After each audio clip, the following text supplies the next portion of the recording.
বন্ধু কথাটা খুব ছোট্ট, কিন্তু অনেক বড় ভূমিকা রাখে জীবনে।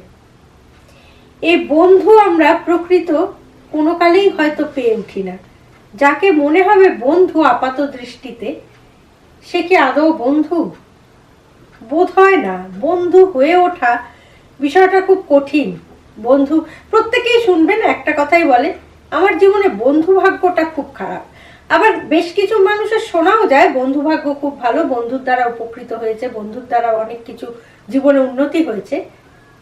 তারা হয়তো হাতে গোনা কয়জন, বেশিরভাগই তাই ভালো বন্ধু পাওয়া যায় না। আমাদের এখন সোশ্যাল মিডিয়া হয়েছে প্রচুর, খুললে দেখবেন প্রচুর ফ্রেন্ড লিস্ট রয়েছে, বিশাল, 150, 500, 1000। কেউ বন্ধু নয়। আশেপাশে যারা রয়েছেন তাদের মধ্যে যদিও বা বন্ধু পাওয়া যায়, কিন্তু আপনার ভালো কিছু দেখলে কি তার বন্ধুত্বের উচিত কি? সে খুশি হবে, সেটা কি আদৌ হয় অন্তর থেকে? বোধহয় হয় না। এক কথায় বলা যায়, এত কথা বলার একটাই কারণ যে বন্ধু খোঁজাটা বড্ড কঠিন, বন্ধু পাওয়াটা বড্ড কঠিন। সেই আন্দাজে বোধহয় অনেক সোজা শত্রু খুঁজে পাওয়া বা শত্রু খোঁজা। একটু যদি আমরা নজর রাখি তাহলে বুঝতে পারবে বা বুঝতে পারি যে হয়তো সে আমার বন্ধু নয়, হয়তো সে আমার শত্রুও ঠিক বলবো না, কিন্তু আমার প্রতি হয়তো ঈর্ষান্বিত। কিভাবে বুঝবো আদৌ সে আমার বন্ধু না শত্রু না ঈর্ষান্বিত আমার প্রতি?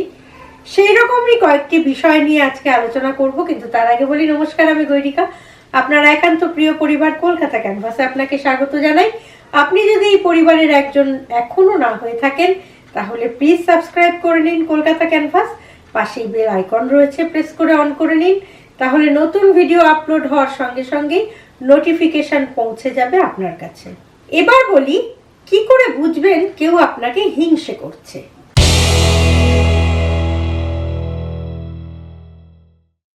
ছোটবেলা আমরা যখন পড়াশোনা শুরু করেছি, স্কুলে গিয়েছি প্রথম ওয়াটার বোতল কাঁধে নিয়ে, তখন পাশের বন্ধুটি কিন্তু বন্ধুই ছিল, নিপাট বন্ধুত্ব ছিল। যদি তার আলু ভাজা রুটি আসতো আর আমার বাড়ি থেকে যদি দিত ছানা, আমি তাকে ছানাটা দিতাম, সে আমাকে আলু ভাজা রুটি দিত, আবার কখনো উল্টোটাও হতো। এরকম ভাবেই আমাদের বন্ধুত্ব শুরু হয়েছে। এরকম ভাবে আমরা চলতে চলতে একসময় আবার চেঞ্জ হয়েছে, নতুন বন্ধু এসেছে। আস্তে আস্তে বন্ধুর সংজ্ঞাটা কিন্তু বদলাতে শুরু করেছে। তখন তো আমাদের মধ্যে কোনো জটিলতা ছিল না, জীবনে এখন অনেক জটিলতা এসে গেছে, ফলে বন্ধুত্বের সংজ্ঞাটাও অনেকটাই পরিবর্তন হয়ে গিয়েছে।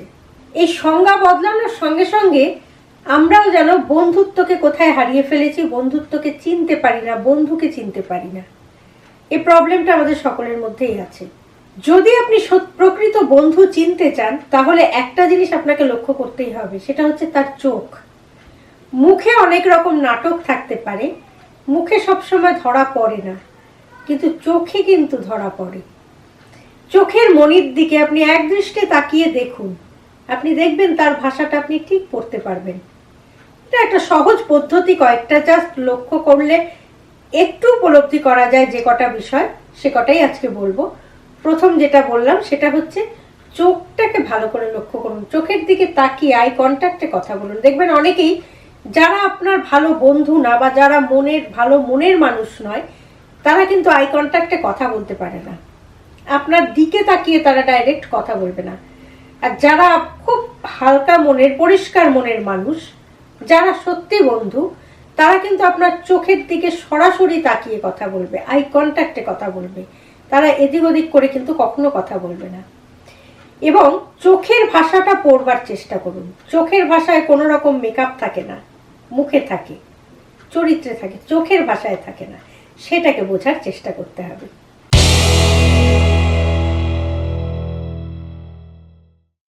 সেকেন্ড পয়েন্ট যেটা লক্ষ্য করতে হবে তার কথা।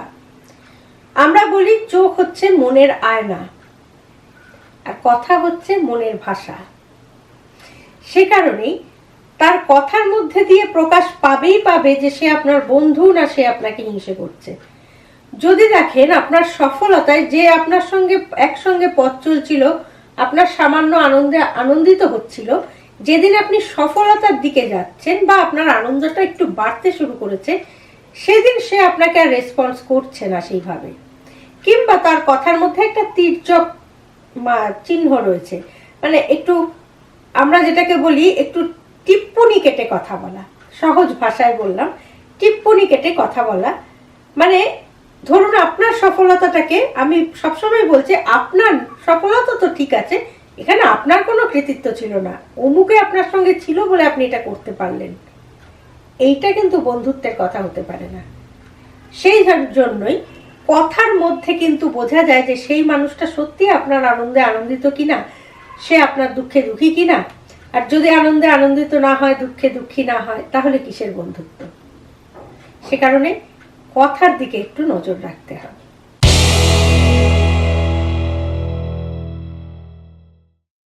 এক ধরনের মানুষ আছে দেখবেন আমাদের চারপাশে রয়েছে, আমরা নিজেরাও তাই, একটু পরনিন্দা পরচর্চা করতে ভালোবাসে, পিএনপিসি যেটাকে বলি। এই পরনিন্দা পরচর্চা যারা করতে ভালোবাসে, এই ধরনের কোনো মানুষকে বন্ধু বানাবেন না, মনে করবেন না যে সে আপনার বন্ধু হতে পারে। প্রথমেই সতর্ক হন।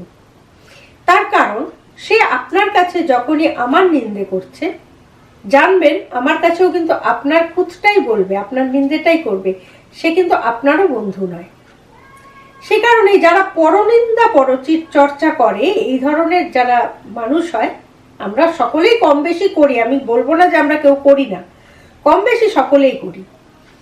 কিন্তু পেছনে যারা কথা বলে, তারা কিন্তু আপনার পেছনেও কথা বলছে, তারা কখনোই আপনার বন্ধু। আপনি যদি এটা মনে করে থাকেন যে আপনার বন্ধু বলেই সে আপনার কাছে আরেকজনের নামে বলছে, কিন্তু আপনার নামে কখনোই তার কাছে বলবে না, এটা সম্পূর্ণ ভুল ধারণা।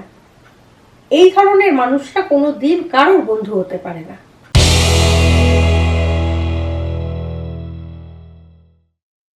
এবার যে পয়েন্টটি বলবো সেটা কিন্তু সত্যি খুব বাস্তবিক এবং খুব কষ্টদায়ক। সেটা হচ্ছে, আমরা তো পাড়া প্রতিবেশী, এদের নিয়ে এতক্ষণ ধরে পরিচিত, এদের নিয়ে এতক্ষণ ধরে অনেক কথাই বললাম। এরা খারাপ হয়, খারাপ হতেও পারে, বা এদের সঙ্গে নয় আমরা নাই মিশলাম, অন্তর থেকে আমরা নাই মিশলাম। কিন্তু যদি আমার পরিবারেই ঘেপটি মেরে বসে থাকে সেই মানুষটি, তাহলে পরিবারের আত্মীয় স্বজনের মধ্যে থেকে যেটা আসে সেটা বেশি কষ্টকর, এবং সেটা বেশি মাত্রায় আসে। অধিকাংশ কিন্তু ঈর্ষাটা হয় পরিবার কেন্দ্রিক। আপনার মেয়েটি ভালো রেজাল্ট করছে বা পড়াশোনায় ভালো, আপনার ভাইয়ের মেয়েটি ততদিক ভালো না, ভেতরে ভেতরে কিন্তু একটা দ্বন্দ্ব চলছেই। সেই দ্বন্দ্বটা বাইরে প্রকাশও পায় না। আর যেহেতু আমার ভাই, আমার ভাইয়ের বউ, আমার দিদি, আমার কাকি, আমার মাসি, আমার পরিবারজন, আমার পরিবার, তাদের দিকে তো কোনো কুদৃষ্টি দিয়ে আমাদের তাকানোর প্রয়োজনই হয় না, মাথাতেও আসবে না, কল্পনার অতীত। এই পরিবারের মধ্যে যারা থাকে তাদেরকে কিন্তু সত্যি টের পাওয়া খুবই কঠিন, খুবই দুরূহ ব্যাপার। তারা বহুরূপীও বলতে পারেন। আপনার সামনে দেখাচ্ছে ভীষণ খুশি আমি তোর সাফল্যে, ভেতরে ভেতরে ভাবছে বাবা ও এত হয়ে গেল, ও এত করতে পারলো, এরকম একটা ব্যাপার হবে স্বাভাবিক। আমার বোন বা দিদি, সহোদর যারাই থাকে, একসাথে বেড়ে ওঠা যাদের, তাদের মধ্যে থেকে যখন আপনি একটু উন্নত হচ্ছেন, তখন আপনাকে ঈর্ষা হতেই পারে, এটা মানুষের ধর্ম। সেই জন্য পরিবারে যারা এরকম ভাবে লুকিয়ে রয়েছে তাদেরকে কিন্তু পাওয়াটা খুব কঠিন। সেজন্য তাদের ব্যাপারে বেশি সতর্ক হতে হবে।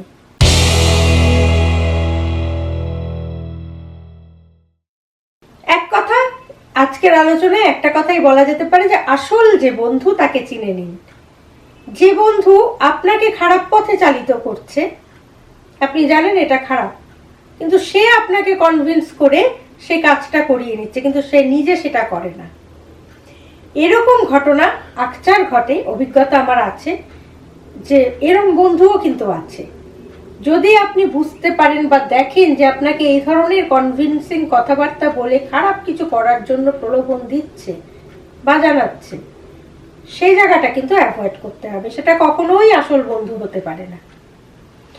তাহলে আজকের ভিডিও থেকে একটা জিনিস পরিষ্কার হলো যে বন্ধু চেনা খুব কঠিন, শত্রু চেনা খুব সোজা। আর সেই শত্রু চিনব কিভাবে? খুব সহজ কিছু পদ্ধতি, আশা করি মনে থাকবে। মনে রেখে যদি চলতে পারেন, জীবনে ঠকবেন না, এটুকু বলতে পারি। আজকের এই ভিডিওটি যদি ভালো লাগে লাইক করবেন, শেয়ার করবেন, কমেন্ট বক্সে অবশ্যই কমেন্ট দেবেন। আর আপনি যদি এই পরিবারের একজন এখনো না হয়ে থাকেন তাহলে প্লিজ সাবস্ক্রাইব করে নিন কলকাতা ক্যানভাস। পাশেই বেল আইকন রয়েছে, প্রেস করে অন করে নিন, তাহলে নতুন ভিডিও আপলোড হওয়ার সঙ্গে সঙ্গেই নোটিফিকেশন পৌঁছে যাবে আপনার কাছে। ভালো থাকুন, সুস্থ থাকুন এবং প্রকৃত বন্ধু চিনি নিয়ে জীবনটাকে আনন্দে ভরিয়ে তুলুন। আর সঙ্গে রাখুন, দেখতে থাকুন আপনার একান্ত নিজস্ব পরিবার কলকাতা ক্যানভাস। নমস্কার।